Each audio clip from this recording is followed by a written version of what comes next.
माननीय सभापति महोदय, आपका बहुत बहुत धन्यवाद। अरसे से मैं इस विषय को अपने साथियों के माध्यम से उनका ध्यान आकृष्ट करना चाहता था और सरकार का भी। आज मैं एक व्यक्ति जिनका भारतीय साहित्य और सिनेमा में अमूल्य योगदान है, हालांकि इस देश की अधिकांश आबादी उनको जानती है महाभारत के स्क्रिप्ट राइटर के रूप में, डॉक्टर राही मासूम रजा। मैं समय हूं, इसके माध्यम से उन्होंने काल, प्रवृत्ति, नफरत, घृणा, स्नेह, तमाम ह्यूमन इमोशंस पे अपनी बातें रखी, शीर्ष तक लेके गए। माननीय सभापति महोदय, उन्होंने आधा गांव लिखी।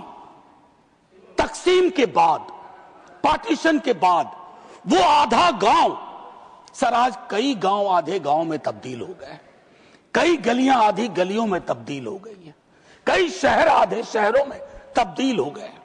उन्होंने टोपी शुक्ला लिखी। सर आधा गांव में हर व्यक्ति जो सदन में यहां बैठा है वो अपनी छवि देख सकता है। टोपी शुक्ला उपन्यास में हर व्यक्ति अपनी छवि देख सकता है।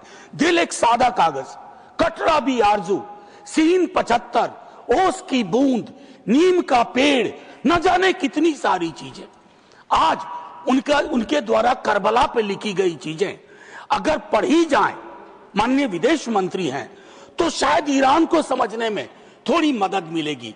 माननीय सभापति महोदय, मेरा मानना है कि भारत के नैतिक भूगोल के चित्रकार डॉक्टर राही मासूम रजा के सम्मान में एक कॉमेमोरेटिव पोस्टल स्टैंप जारी किया जाए।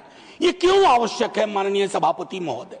ये आवश्यक इसलिए है कि आधा गांव के माध्यम से हम खुद को समझा पाए, क्वेश्चन ले पाए। अब हम नहीं बटेंगे।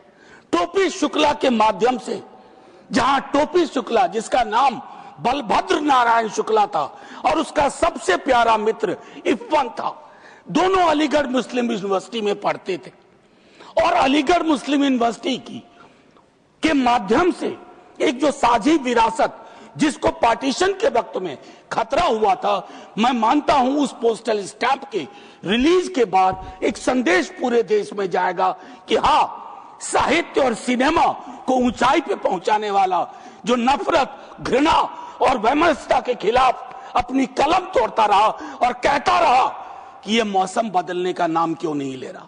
जय हिंद सर। श्रीमती रेणुका